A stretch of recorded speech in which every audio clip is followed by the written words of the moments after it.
Hello, everyone. If you like what I'm doing here, please consider subscribing, liking, and commenting. It would really help the channel out quite a bit. Thank you very much.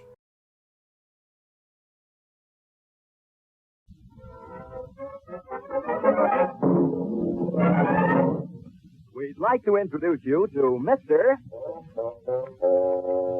and Mrs. North.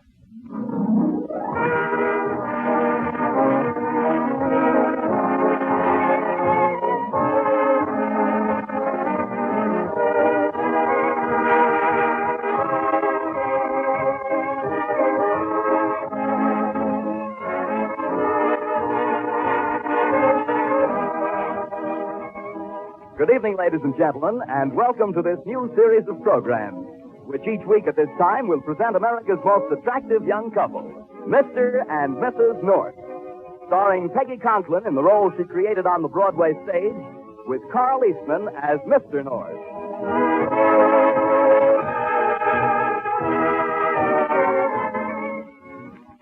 In the neighborhood where Pam and Jerry North live, they're known as that delightful, though slightly delirious duo. To Mr. Robinson, the grocer, there's no customer whom he'd rather wait on than Pamela North, even though she occasionally pays her bill with an unsigned check. Over at the Dodson Publishing Company, Jerry North, rising young editor, not only discusses Eugene O'Neill with the president, but also Dick Tracy with the office boys. In short, Pam and Jerry will often amuse you, sometimes confuse you, but will certainly never bore you. As our story opens, it's early Sunday morning. So now, let's meet Mr. and Mrs. North.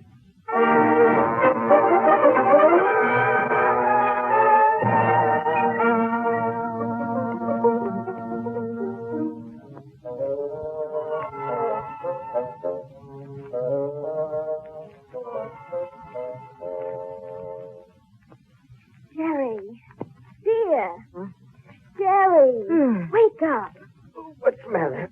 What time is it? It's 8:30. You've already slept 12 hours. You want to spend a whole day in bed? Yeah. Oh. Jerry, please wake up. You're spoiling all my plans. Plans? What plans? For the picnic, dear. You know, the picnic. Oh, yes, dear. We'll talk about it in the morning. Good night, dear. Jerry, come on now and get up. Get up. Pam, don't pull the covers off. I'm cold.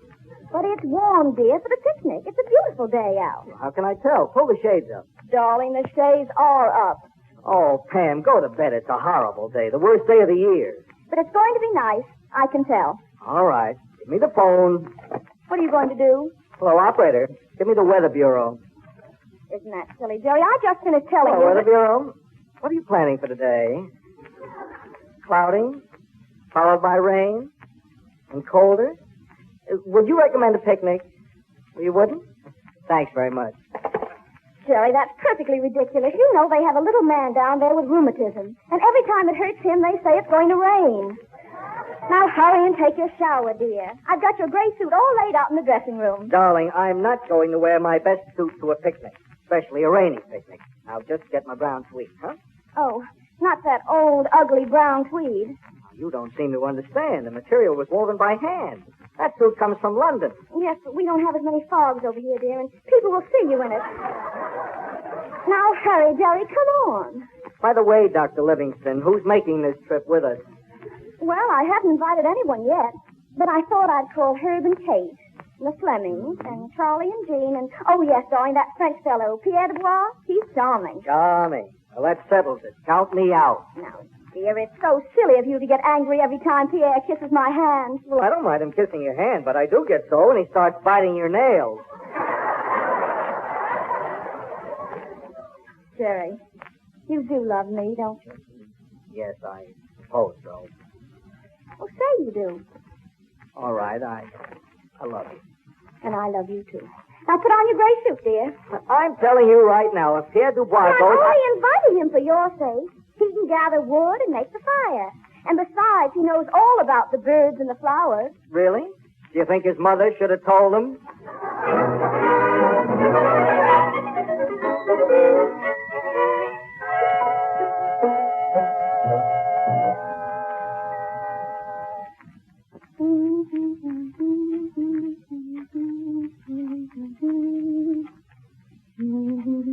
How do you expect me to wash my face if your stockings are in the sink?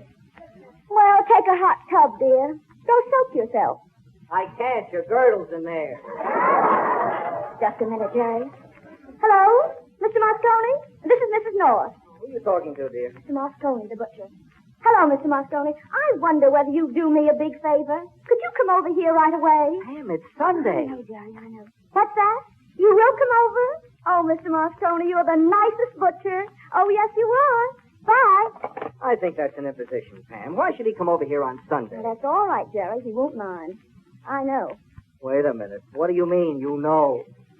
Well, I've done some favors for him. Now, what kind of favors can you do for a butcher besides buying meatballs from him? Oh, dear, you say such amusing things. But you'll feel better when you get out in the hot sun. Incidentally, while you were having coffee, I made the calls, and everybody will meet here in a few hours, about noon. Oh, there's the doorbell, Pam. You'll have to answer it. I'm not dressed. Well, it couldn't be Mr. Moscone. Are you expecting anyone? Now, you know I'm not. I don't understand why I can't sleep on Sunday morning. Other men do. You really think I should answer it, Jerry? After all, it's so early, and people shouldn't come calling.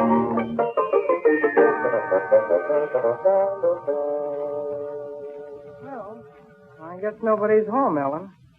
It's funny, this is the 21st, isn't it? Yes, Harold. Are you sure this is the right address? It says north on the bell here. Well, maybe you misunderstood the invitation. Just when is brunch served? Brunch is a combination of breakfast and lunch, I think. And I distinctly remember, just as we were leaving Charlie Henry's the other night, Mrs. North said, come early, because Mr. North doesn't like to sleep late on Sunday morning. Well, I'll ring once more and see what happens. Oh, Good morning. hello, Mrs. North. Oh, good morning, Ellen and Harold. How nice of you to drop by. Won't you come in? Oh, yes, thank Thanks. you. Oh, it's rather drizzly out. Our raincoats are a little damp. Well, here, let me have them. We'll hang them right here in the hall. Oh, fine. That's Right. it. Now, come right in here in the living room. Just make yourself comfortable for a while. My, what a lovely room. Oh, it's so charming. And all those books. Well, there must be over 1,000. 1,003. Martha, that's our maid, counted them last Thursday. She didn't have much to do. Wait till I call Mr. North. He's still in his robe. Oh, Jerry. Jerry, you remember Ellen and Harold, don't you? Helen and Harold who? Oh, I beg your pardon. How do you do, Helen and Harold? Awful out, isn't it? No, dear, Ellen and Harold. You remember at Charlie Henry's the other night? Oh, yes. A nice party, wasn't it? Certainly was. It was swell meeting you, Mrs. North. Mr. North. Oh, you can call me Pam and call Jerry Jerry. Tell me, Ellen, do you often take walks around here on Sunday morning? We always do. Oh, no, we never walk in Greenwich Village. We always do our walking in the Bronx. In the Bronx? Really? Yes, that's where we live. Oh, my old boss used to live up there. Johnson, I think his name. You two been married long? 6 months. Oh, his name is Mallory. Any children? Jerry.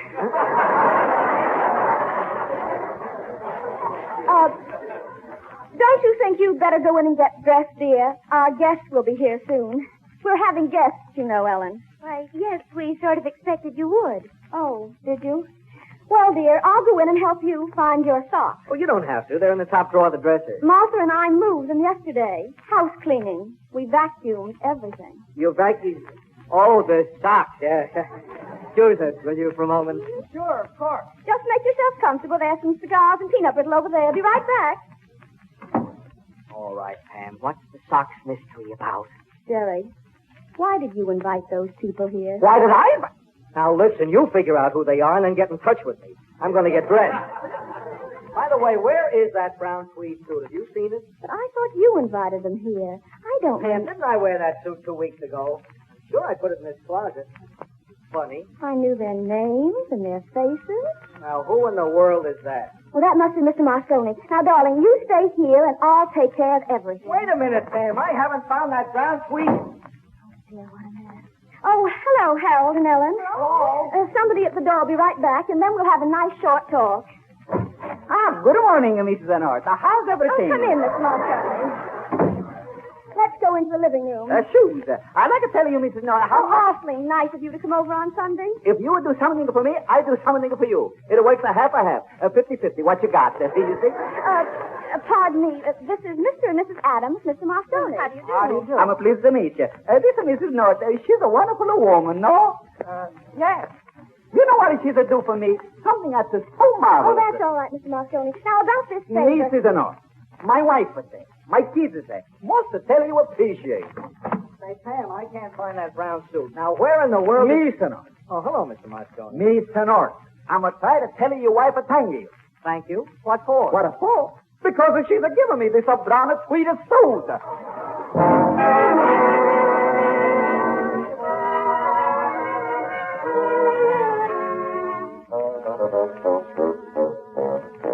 Now, listen, Pam, we've been in this bedroom for 10 minutes, and you haven't made any sense yet. Why did you give my brown tweed suit to Mr. Moscone? Prince.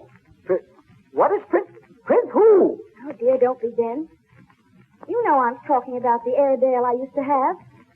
His name was Prince, and his coat was just the color of that suit. One day, Prince died, and I was so unhappy I couldn't eat for a week. Well? Well, every time you wore that brown tweed, it all came back to me. And I lost my appetite. For a week? Sometimes longer. Pam, I'm going to count 10. And when I'm finished, I'm going to kill you.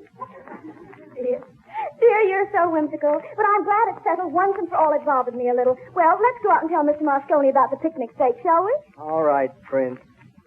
Mr. Norris, I want to ask you Well, something. look, let's get right to the point, Pam. Yes, Jerry. Mr. Moscone. Yes, Mr. You see, we're having guests today. I told you that, didn't I, Ellen? And we wondered if you could get us 6 nice, juicy steaks. For nobody else, Mrs. Norris. But for you especially, I open up at the shop on a Sunday. I got us a piece of sirloin. It's a melody in your mouth like a hunk of porterhouse.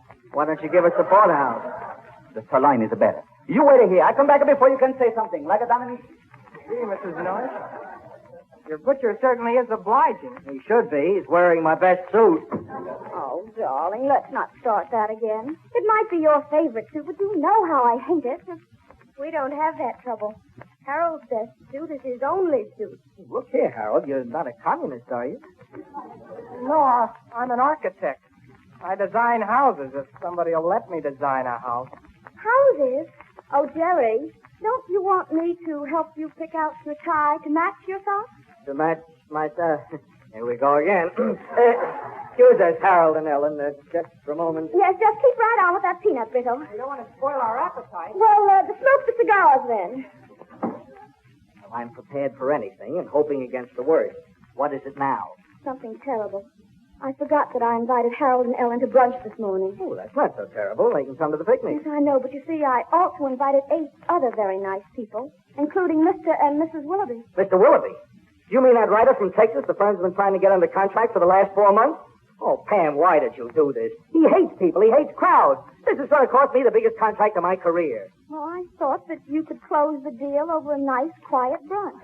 Quiet brunch. And that's why I invited Harold, because I thought since Mr. Willoughby was from Texas, he must like houses and would want to build one, and Harold could design it for him. Everything will turn out beautifully. Don't you see? Oh, sure, I see.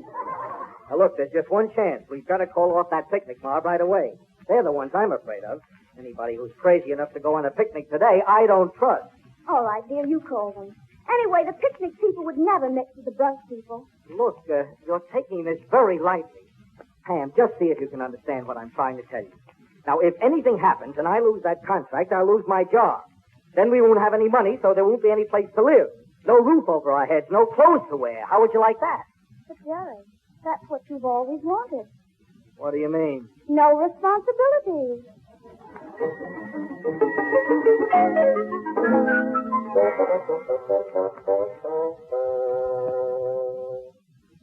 Harold and Ellen, it was all a mistake. Jerry's calling off the picnic right now, and we're going to have the brunch after all. We'll eat pretty soon. I hope you're not too hungry. Oh, no, we had the peanut brittle, didn't we, Ellen? Yes, it was very filling. Now, Harold, I think we'd better talk about how you should handle Mr. Willoughby. I don't think you should start the conversation by mentioning houses. Sort of sneak into it. Sneak into it? Yes, you see, Mr. Willoughby is a Southerner, and you might talk about something that will make him feel at home, like cotton or hound dogs. Mrs. North, I don't know anything about cotton, and I never went hunting. Oh. Well, then try something else. Maybe Fort Sumter or Southern Fried Chicken. You're smart, Hal. It'll come to you. Ellen, pass me some peanut brittle. Well, my darling, get your fertile mind working again. If you can wriggle out of this one, you'll get time and a half. Anything wrong, Jerry? Oh, not much. Only that your picnic friends don't answer their phones, and that probably means they'll be here any minute. Well, Einstein, what have you got to say? Neat little problem, isn't it? No, Jerry. It's not so difficult. I think I can handle it. Wait a minute. Don't look at me like that. But it's quite obvious, darling. You have to suddenly become very, very sick.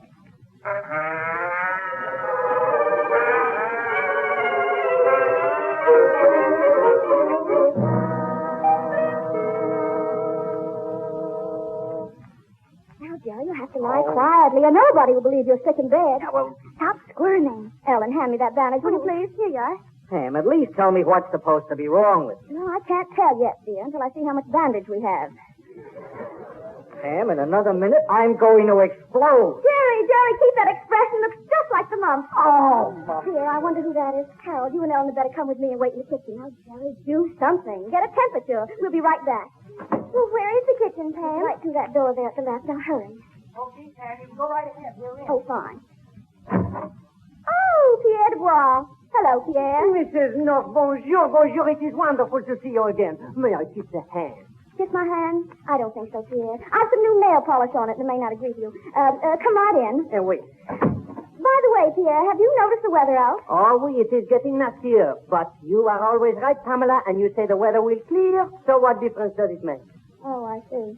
Well, it's not only that, Pierre, but Jerry is very ill. Oh, man, no. But how terrible. What is the matter? We don't know yet.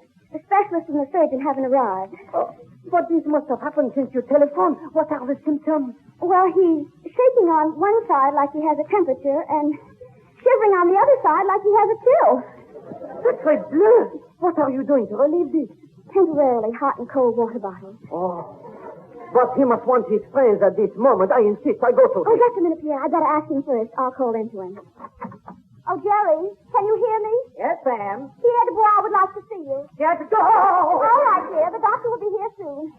You see how it is, Pierre? Delirious. Well, is there something I can do to help? Something? Yes, there is. You see, excitement would be very bad for Jerry right now. So if you'll go outside and wait in your car until the picnic crowd arrives, well, you can tell them how sorry we are, and they'll just all go away. Oh, naturally. I will do this immediately. Oh, thank you, Pierre. Thank you. I'll show you to the door. You can depend on me, Mrs. North.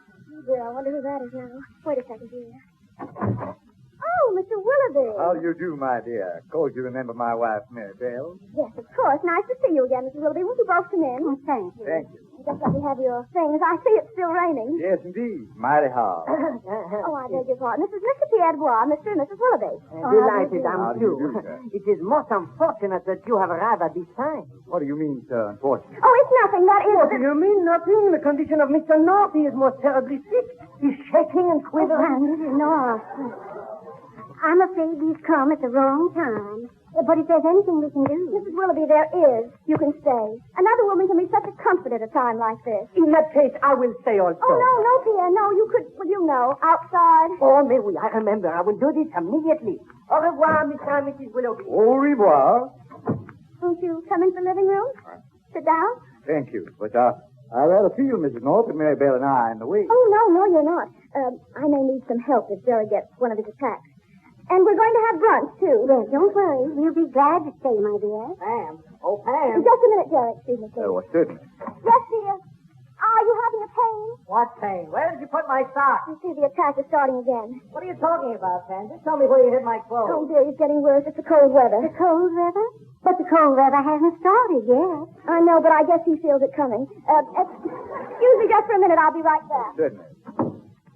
Jefferson? Yes? Is this Mr. North, the gentleman who's been trying to contact you for his publishing company? Yes, he's the one. Acts mighty strange, doesn't it? Yes, indeed. I've think twice before I had any business dealings with him.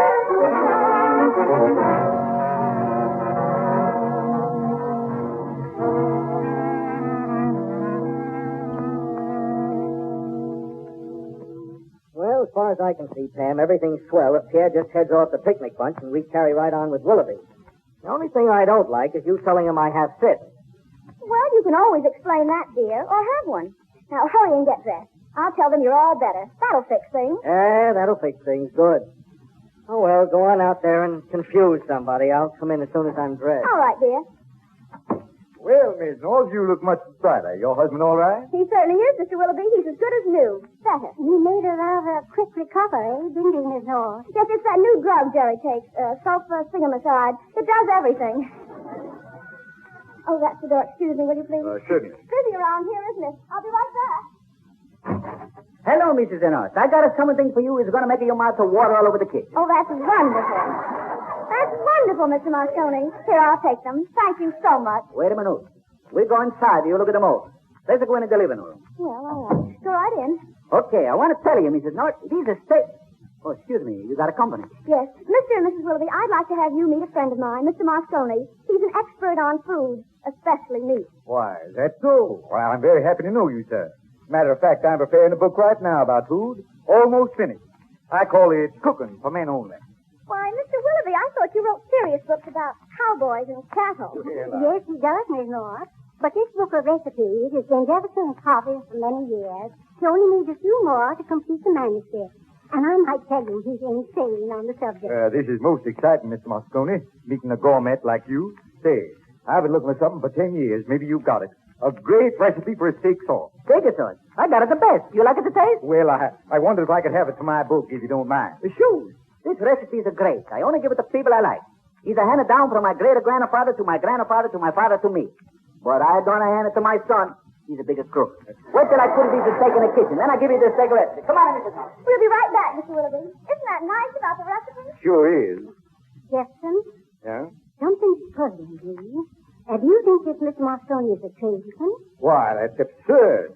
It's Sunday, for one thing. No tradesman to wear such a perfectly tailored imported tweed. Well, that's what I thought. This brunch we're here for. Well, maybe the custom is different up north here. Huh? Evidently, one's supposed to bring some food. Oh, I think you're right, my dear. What'll we do about it? Well, why don't we go out quietly and come back with a pie? Yeah, but I don't want to take a chance of losing Mr. Moscone. I want that recipe. If it measures up to expectations, I want it for my book. Now, Jefferson, you'll be able to talk to him all afternoon. Now, let's go while we have the opportunity. Pam, I'm all dressed now. Let's... Hey, Pam. Mr. Willoughby. Pam, where are you? Why, Jerry, what's the matter? Hello, Mr. North. How's your headache, Mr. North? Never mind that. Where's Mr. Willoughby, Pam? I left him and his wife right here in the living room just a second ago. Harold. Ellen, did you see them? Oh, no, Harold and I have been hiding in the kitchen. Pam, please try to remember. Did you do anything? Did you say anything that could have upset them? Think, Pam. Concentrate. I don't know what to say, Jerry. Maybe they went for a walk. Walk. They probably walked out on us. What a wonderful surprise you planned. I was going to get the contract, and Harold was going to design a house. But won't you be surprised tomorrow night when I come home and tell you I've been fired? Well, folks, I'm going to leave you to fight. That's very healthy. I'm going to take the wife and the kids to a farm in Indiana, 2 weeks on vacation. So long, and thanks again for the brown and sweetest food. Goodbye, Mr. Moscone. And thank you very much for everything. Now, this is the end. First, in the middle of a rainstorm, you start to arrange a picnic.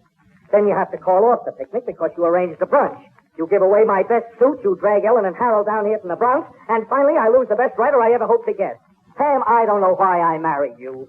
Jerry, you were in love with me. What makes you so sure? Well, it was before the draft, dear.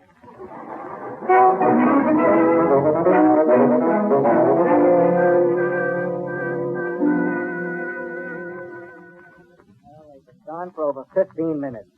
The last of the Willoughbys, I guess. Oh, don't feel too badly about it, Mr. North. I don't. That's right, Jerry. There are other writers. They'd be better than Mr. Willoughby. Oh, yeah? I'll buy all you can find. Oh, hey, maybe they came back. I'll go, Mr. North. Hurry, Harold. Yeah, it must be Willoughby. I've got one of my hunches.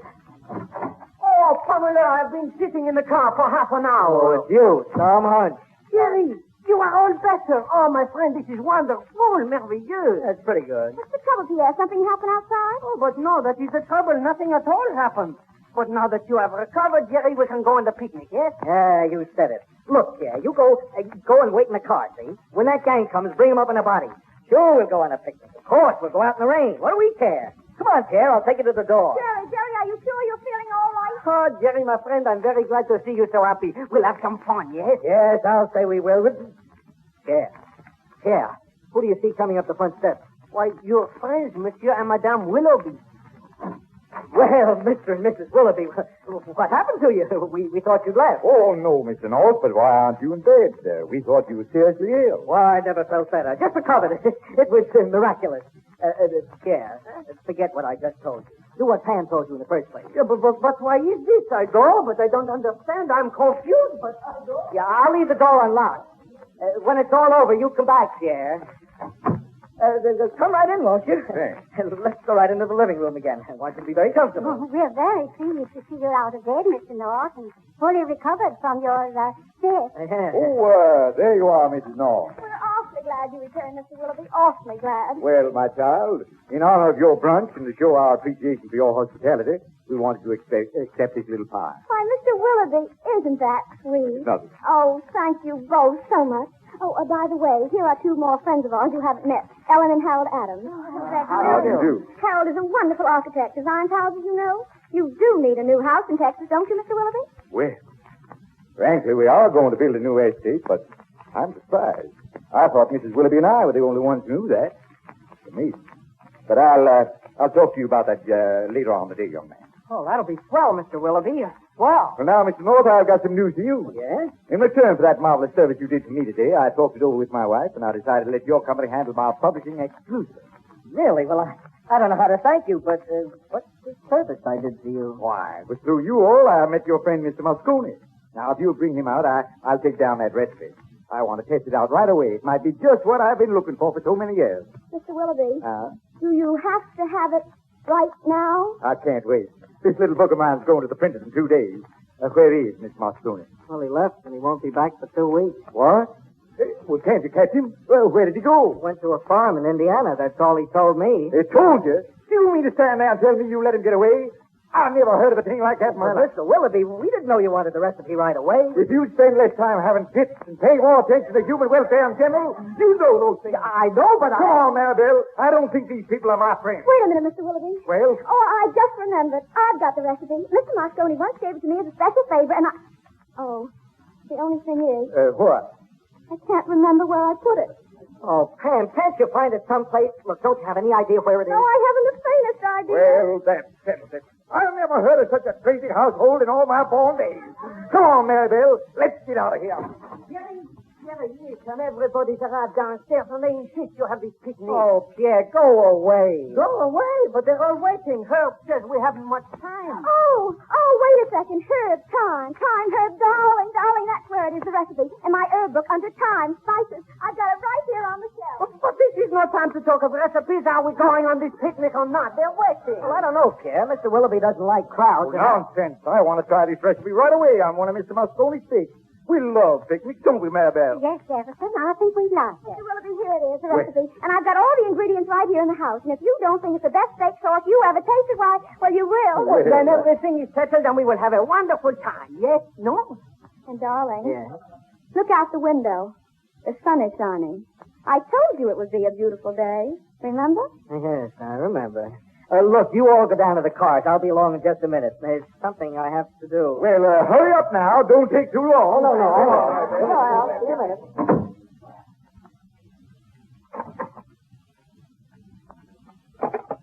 Hello, operator. Let me have the Weather Bureau. Hello, Weather Bureau. What are you planning for today? Fair and warmer? Very sunny? Would you recommend a picnic? Well, you would, huh? Well, why don't you guys make up your mind?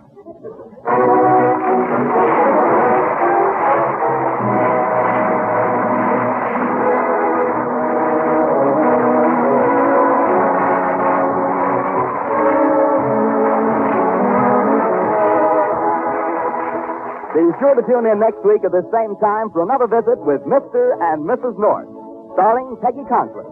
Original music for this program was under the direction of Don Voorhees. This series is written and produced by Howard Harris and Martin Goss. Dan Seymour speaking and bidding you all good night.